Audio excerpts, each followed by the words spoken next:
Olá, olá, olá! Como vocês estão?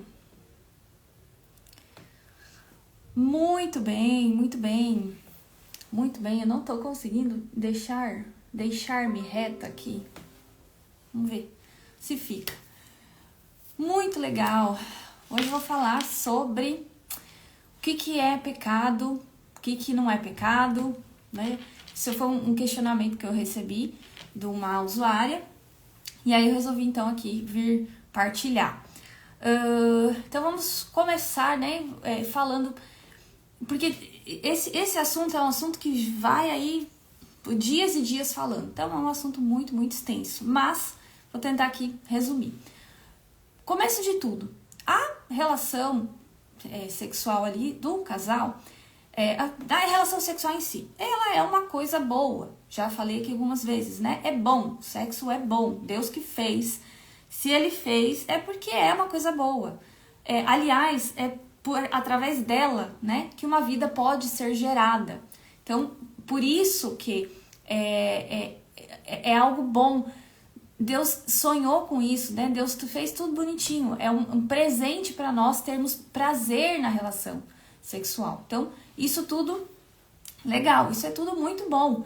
Só que como o inimigo, ele é astuto, né? Ele é assim, ele vem para destruir, roubar e matar. Ele desvirtua tudo que é bom, tudo que Deus fez bom, ele vai lá e dá um jeito de estragar. Então, a relação sexual, ela foi ali, né? Ela é desvirtuada, ela é contaminada, enfim, de várias formas, diversas formas. Por isso, inclusive, que existe um mandamento que é não pecar contra a castidade, que não é só com relação ao relacionamento sexual em si, tem outras coisas, que aliás a castidade é uma virtude. Então, mas com relação a esse tema, né, específico que eu estou trazendo hoje, por que isso se desvirtuou? E qual é a parte que chega, né? Qual é o pecado contra a castidade no casamento? Bom, a relação sexual é boa, através dela uma vida pode ser gerada. E aí, ela ficou aonde que ela se desordena? Quando ela, em primeiro lugar, quando ela é fora de uma família, fora ali de um casamento, uma relação estável. Por quê? Já que ela pode gerar uma vida, se num relacionamento sexual, uma vida pode ser gerada, onde é o melhor lugar para a geração de uma vida? Numa família, né? Estável, onde ela vai ser criada ali, educada, onde vai ser, enfim, onde ela vai se desenvolver emocionalmente, afetivamente, vai, né, ter um teto, uma casa, enfim, o carinho, o amor é dentro de uma família. Então, por isso que a virtude da castidade, então o que a igreja ensina é que a relação sexual, ela seja dentro de um matrimônio. Por quê? Ela pode gerar uma vida e essa vida precisa de estabilidade. Essa criança precisa de estabilidade para crescer, né? Para ser amada ali. Então, pronto, esse é o primeiro lugar. E aí, vamos falar de uma situação, por exemplo, de um namoro. Porque é pecado, né, num namoro, ter relação sexual. Por causa disso, porque não é uma relação estável ainda que vai proporcionar, se existir uma criança ali, vai proporcionar essa segurança de uma criança. E aí, hoje já perdeu muito disso, mas na época que eu era adolescente, né, alguns aninhos atrás, que ainda era muito comum, né? Isso muitos anos atrás também. O rapaz pedia ali namoro e aí começava aquela... não se vivia muito a castidade. E eu acho que eu travei.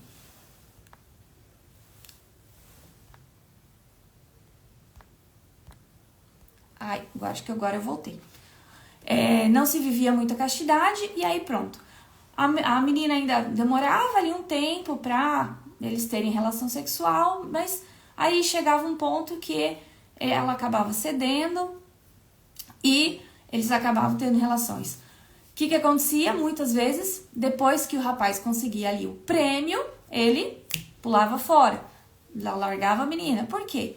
Não era tão fácil como hoje em dia, né? Era um pouquinho mais difícil ter uma relação. Então, o que eles faziam, né? Depois que conseguiam ali o prêmio, pulava fora do barco. E aí o que acontecia quando tinha uma criança, quando a menina engravidava? Muitas vezes era realmente abandonada, ou enfim, acabava criando filho sozinha. E a gente tem histórias aí de monte assim. Já dentro do casamento, não. Dentro do casamento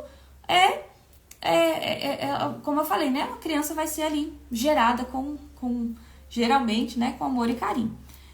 Tá, beleza. Então, já sei o que é castidade, né? Não ter relação sexual fora do casamento. Então, isso é pecado, a gente já sabe disso. Então, você é católico, né? E já sabe que uma relação sexual fora do casamento é pecado. Beleza. Tá, mas dentro do casamento, o que é pecar contra a castidade dentro do casamento? O que acontece? A relação sexual, ela me dá prazer, beleza? Aos dois. Só que eu não posso usar a outra pessoa somente para o meu prazer. Tá, e aí o que significa isso? Né? A igreja nos ensinou que quando eu separo o ato sexual, quando eu separo o unitivo do procriativo, eu vou estar ferindo a dignidade da outra pessoa, eu vou estar usando a outra pessoa. Então, a partir do momento que eu quero ter relações sexuais com o meu marido ou com a minha esposa, sem pensar que aquela relação pode gerar uma vida, eu só estou querendo usá-la para o meu prazer. E aí, como eu disse, não é errado ter prazer, não é, muito pelo contrário, é muito bom. E é por isso que a mulher não é fértil todos os dias do mês. Ela a fertilidade da mulher, ela é muito pequena, a janela da fertilidade é muito pequena. Então, como a mulher não é fértil todos os dias, não é pecado ter relação sexual num período que a mulher está infértil, não tem nada de errado nisso. Então, porque aí tem os dois extremos. Não, eu não quero ter filhos, ou então, se é pecado não ter relação sexual para engravidar, né? Eu só vou ter relação quando a mulher estiver fértil. Não existe isso, né? Pelo menos não é para ser assim.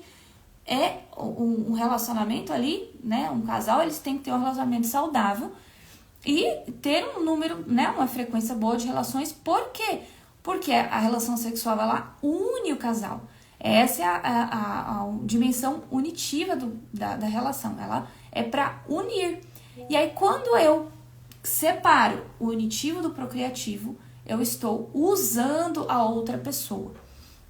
Então, agora vamos fazer um fritar dos ovos. O que significa isso? Toda relação sexual do homem e uma mulher, ela precisa ser aberta à vida. Isso não sou eu que estou dizendo, é o catecismo, é o ensinamento que a igreja nos diz. Faz parte da castidade matrimonial. A relação, ela precisa ser aberta à vida. O que significa isso? Se eu usar preservativo, coito interrompido, pílula, DIU, qualquer que seja o instrumento, antes ou durante o ato sexual, com a finalidade de não gerar um filho, é pecado. Qualquer situação que seja, como eu falei, ou o preservativo, ou o coito interrompido, com essa finalidade. Não, eu não quero o filho, eu só quero o prazer da relação. Então, essa é a separação do unitivo com o procriativo. E isso o casal está pecando. Por quê? Eles estão utilizando a outra pessoa, eles estão usando a outra pessoa.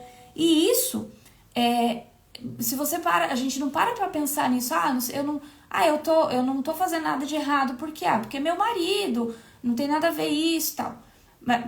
Porque, meu marido. Só que, se eu estou deixando que ele me use para o prazer dele, e eu estou usando ele somente para o meu prazer, está errado sim. Esse é o pecado contra a castidade dentro do matrimônio. Eu não preservar o dom da pessoa, não querer somente ela para o meu prazer. Então a gente tem que pensar nisso. Eu estou usando a outra pessoa ou estou me deixando ser usado? Porque ao mesmo tempo, né? Que eu uso o outro, ele me deixa ser usado. Essa a separação do ato conjugal. Então, beleza. Toda relação sexual precisa ser aberta à vida. a finalização do ato, porque eu não posso ficar falando muitas palavras aqui, né? A finalização do ato tem que ser direitinho ali, bonitinho, né? Tudo dentro, né? Como falo, tudo dentro. Tem que acontecer dessa forma. Ah, mas toda relação eu vou engravidar, porque eu não posso engravidar, tudo isso. Não, porque a mulher não é fértil todos os dias. E é isso que eu ensino aqui o tempo inteiro. A gente fala do método Billings para a mulher aprender, para ela se conhecer, para ela saber quando ela está fértil, saber quando está infértil. Se o casal não pode engravidar, eu não posso ter filhos, porque por N motivos, cada um tem o seu, a gente não tem que julgar ninguém, não tem que apontar o dedo para ninguém. O que é pecado é utilizar qualquer método contraceptivo antes, durante ou depois da relação sexual. Então, isso é o pecado contra a castidade. E por quê? Por causa de tudo isso que eu expliquei. Porque separa o ato conjugal, a união da procriação. E isso vai contra a lei natural, é contra a lei de Deus. Isso, né, Deus fez assim, mas onde está na Bíblia que não pode? Está na Bíblia que o filho é uma bênção. Começa por aí. Filho não é um problema. Isso também é outra coisa que eu falo aqui, né? Igual um papagaio. Filho não é um problema, filho é bênção. Então, se Deus já deixou nós, é tão bonito, né? As minhas usuárias aí que eu falo, e eu me emociono quando eu falo isso. É tão bonito como o nosso corpo, ele avisa, né? Avisa tudo, avisa quando a fertilidade começa, avisa quando a fertilidade termina. Nós temos um botão, eu brinco que é um botãozinho ali, que no momento ali mais próximo da ovulação, esse botãozinho é acionado que a mulher consegue perceber essa mudança, para ela perceber que, opa, peraí, né, minha ovulação ou foi hoje, ou vai ser amanhã, né, até 2 dias depois a minha ovulação aconteceu. Depois disso, a mulher que aprende o método Billings, ela sabe que ela está infértil, e ela fica infértil aí pelo menos umas 2 semanas, aproximadamente umas 2 semanas. E é um tempo muito bom que o casal aproveita, né? Tem relações aí, né? O dia que quiser, a hora que quiser, da forma que quiser ali. Por quê? A mulher já está infértil. E não é pecado fazer isso, não é nada de errado. Por quê? Eles não estão evitando os filhos com nenhum meio artificial. Eles estão usando os dias infecundos para a união conjugal, para a união ali do casal. E isso não é pecado. Se fosse pecado, Deus não deixaria essa brecha tão grande aí. E não deixaria nosso corpo avisar. Seria algo completamente aleatório. E não é. Então, é uma graça de Deus, é um presente de Deus, o método Billings, né? A gente ter esse conhecimento de quando a mulher está fértil e quando ela não está fértil. Então, esse é o grandíssimo pecado. Aí é uma outra situação. Eu posso fazer de tudo, aquela história, né? Entre 4 paredes vale tudo. Não é bem assim, né? Desde que... E aí, cabe a cada casal ali saber o que não fere, de novo, a dignidade da outra pessoa. Porque eu tenho que me colocar na frente daquela pessoa que está ali, que é carne da minha carne, né? Somos uma só carne. Eu tenho que me colocar na frente dele, ou na frente dela, e enxergar que ela é uma pessoa, que ela tem uma dignidade, que ela é filho de Deus, amado por Deus, e eu não posso agredir isso, eu não posso ferir essa dignidade, eu não posso usá-la como um objeto. E isso tem, infelizmente, né, nos últimos nem sei quantos anos, mas muitos anos aí, que a pornografia hoje em dia, né, ela tá na palma da nossa mão, né, com o celular, mas a pornografia, ela poluiu muito o imaginário das pessoas. Então tem muitos, infelizmente, né, muitos homens, mulheres também, mas muitos homens que querem ver, né, querem que o ato conjugal seja parecido lá com uma cena que ele viu, alguma coisa assim, ou já tá poluído tanto o imaginário disso, de filmes, até filmes que nem são pornográficos em si, mas que tem ali cenas e tal. Então isso vai poluindo o nosso imaginário. Então a gente achar que uma relação ali normal de um casal é ruim ou não é boa, por quê? Porque eu tô pensando que tinha que ser lá subindo pelas paredes. E não é assim. Então, isso não configura um pecado em si, né, eu querer fazer uma fantasia, alguma coisa nesse sentido, só que eu tenho que colocar isso. Qual é a influência, né? Por que eu tô querendo fazer isso, né? O homem, por que ele quer fazer isso? Tem ali alguma influência da pornografia? Tem alguma coisa? Então, é essas brechinhas que a gente não pode dar para, né, entrar coisas ruins na relação conjugal. E essas brechas que vão se dando, né, é como aquelas ervas daninhas, né, que elas vão crescendo. Então, são essas podas que a gente tem que dar. Então, dito isso, é pecado, então, sei lá, fazer uma brincadeira, alguma coisa com meu marido? Não, não é pecado, desde que eu não fira a dignidade do outro. É pecado, né, enfim, algumas outras ali posições da relação sexual. De novo, a finalização do ato precisa ser no local certo. Essa é a regra. O que se faz ali para estimular, pela excitação da mulher, né? Principalmente a mulher que a gente, né, é um pouco mais lenta nessa área, mas nesse quesito ali de um carinho, de algo para estimular, não é errado. O que é pecado é o ato, a finalização do ato, não ser no local certo e utilizar qualquer artifício que seja antes, durante ou depois do ato para evitar os filhos. Então, esse é o grande pecado e isso, infelizmente, é o que a grandíssima maioria, né? E aí por isso que eu falo, né, como católicos, a grandíssima maioria dos católicos, infelizmente, muitos ainda não sabem, mas graças a Deus a internet está ajudando a espalhar essa mensagem de que é pecado. Por que é pecado, né? Esses todos os motivos que eu falei agora, mas por que é pecado? Que separa ali a união conjugal, que é a união conjugal, né? A relação sexual do casal é o ato ali, a cama do casal é o altar do casal. A gente tem, às vezes, ficar pensando que a relação é algo sim, é por causa dessa poluição que a gente tem, né, de pecados, de pornografia, enfim, que o mundo colocou que a relação é algo banal, que a gente esquece disso. O sacramento do matrimônio, né, nós católicos, nós temos o casamento não é só um contrato civil. Jesus elevou ele ao status de matrimônio. Então, isso é um peso, porque a gente recebe ali uma bênção do céu no matrimônio. Nós nos tornamos uma só carne. E isso não é uma coisa pequena, isso é algo muito grande. Então, o ato conjugal do casal é o altar do casal, né? A cama ali é o altar, quer dizer, o ato conjugal é a consumação desse sacramento, né? A gente, comparando um sacramento com o outro, no momento que o padre une ali o pão e o vinho, que transforma ali no corpo de Jesus, aquilo ali é o ato da consagração, ali é a Eucaristia. O ato conjugal do casal tem essa mesma comparação com relação ao sacramento, porque é algo divino ali, Deus se faz presente ali naquele momento. Então, não dá para separar uma coisa da outra, não dá para separar.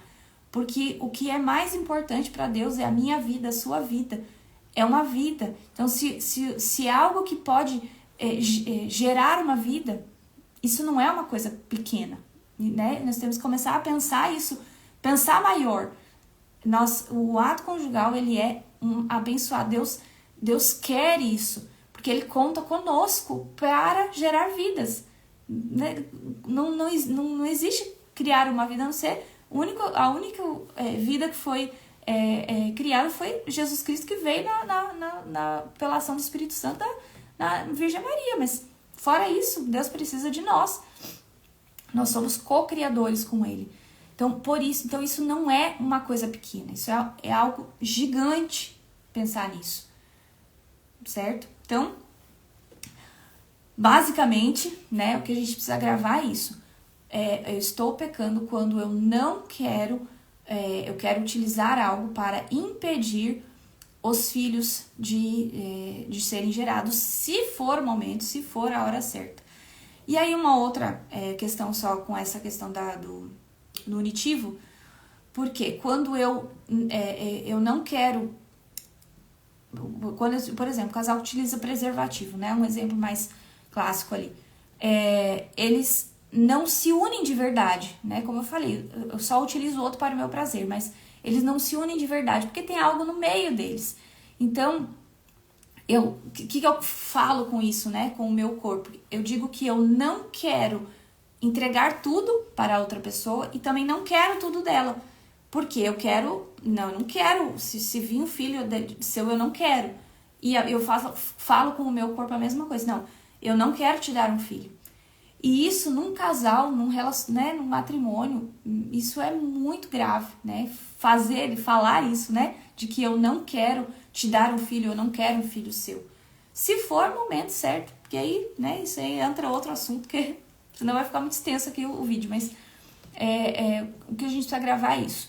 Então, para os católicos, se você está utilizando qualquer um desses artifícios, saiba que você está em pecado mortal, precisa confessar e precisa parar de usar, né? Mais importante, parar de usar, se confessar e, se for o caso, não, a gente não pode ter filho agora, por, enfim, motivo que seja, aprenda o método natural que vai te ajudar a espaçar com até 99% de eficácia, seguindo as regras do método Billings, espaçar uma gestação pelo tempo que vocês precisarem. E, para quem não é católico, né, eu continuo falando isso também. O ato sexual, ele é importantíssimo, porque nós podemos gerar uma vida.